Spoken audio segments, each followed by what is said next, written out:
किसान साथियों, धान की एक छोटी सी पौध से लेकर खेत में लहलहाती सुनहरी बालियों तक का सफर ना बिल्कुल भी आसान नहीं होता। इस पूरे सफर में फसल को कई ऐसे अदृश्य दुश्मनों का सामना करना पड़ता है जो नंगी आंखों से तो नहीं दिखते, लेकिन महीनों की मेहनत पर रातों रात पानी फेर सकते हैं। तरह तरह के फंगस, खतरनाक बीमारियां और कीट, ये सब घात लगाए बैठे रहते हैं। तो आज के इस खास विश्लेषण में हम धान के पौधे की इसी रोमांचक यात्रा को करीब से समझेंगे और जानेंगे कि शुरू से लेकर अंत तक इन दुश्मनों को कैसे पछाड़ना है। अब यहाँ मन में एक सवाल जरूर उठता है, क्या कोई एक ऐसा जादुई रसायन या कहें कि ब्रॉड स्पेक्ट्रम फफूंदनाशक है जिसका बस एक स्प्रे किया और फसल की सारी बीमारियां छूमंतर? क्या ऐसा मुमकिन है? सच कहूँ तो जवाब इतना सीधा है नहीं। फसल को पूरी तरह सुरक्षित रखने के लिए ना एक बहुत ही सटीक और वैज्ञानिक टाइम टेबल की जरूरत होती है।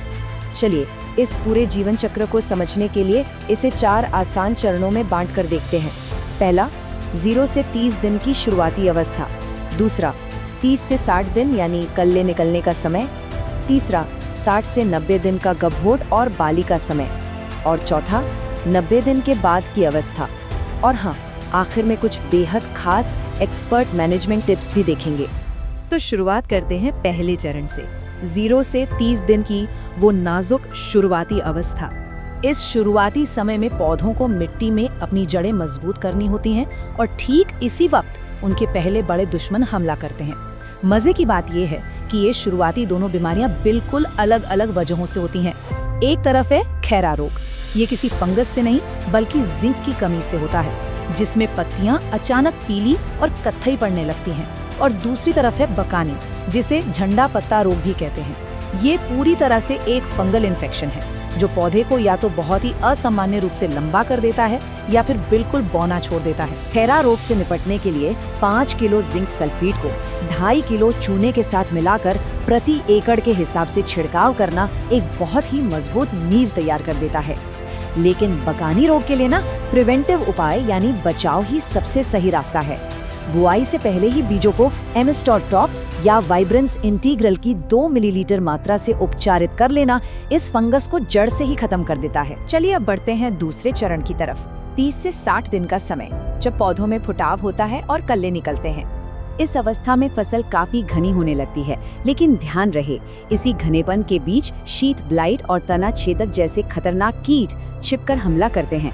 और ये खतरा कितना बड़ा है इसका अंदाजा बस इसी बात से लगाया जा सकता है कि अगर शुरुआत में ही शीट ब्लाइट जैसे फंगल इन्फेक्शन को हल्के में ले लिया गया ना, तो ये धीरे धीरे फैलकर कुल उपज का 80% तक हिस्सा बर्बाद कर सकता है। इन दुश्मनों की पहचान कैसे हो और उन्हें कैसे मारा जाए, इसके लिए ये रासायनिक डोज की सूची सच में बहुत काम आने वाली है। देखिए, शीट ब्लाइट को तने पर पानी के बिल्कुल पास वाले भूरे धब्बों से पहचाना जा सकता है।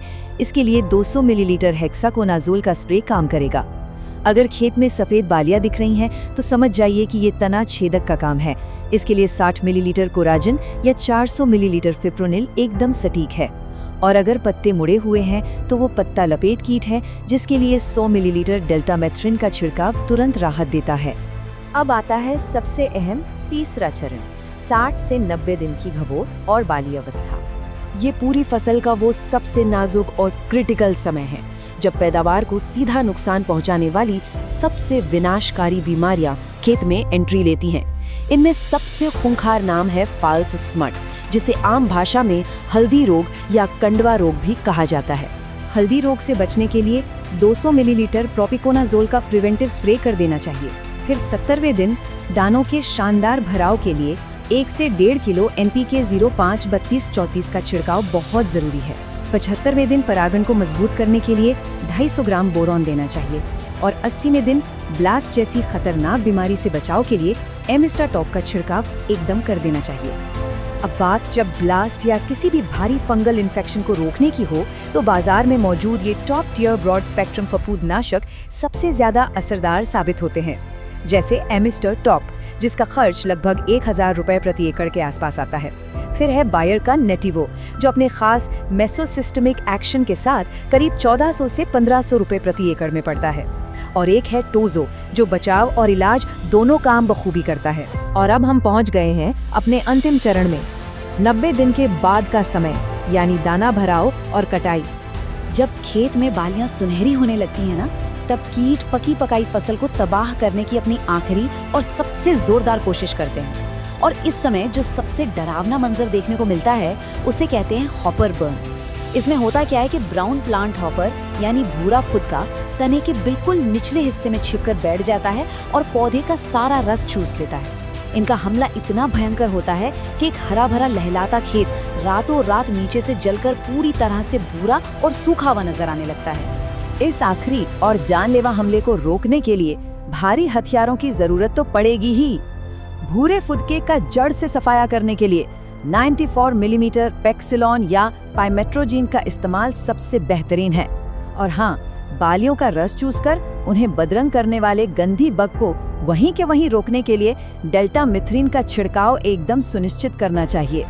समझ लीजिए कि यह आखिरी रक्षा पंक्ति है जो उस सुनहरी फसल को हर हाल में बचाएगी। चलिए अब बढ़ते हैं आखिरी हिस्से की ओर, विशेषज्ञ मैनेजमेंट टिप्स और पानी का सही प्रबंधन।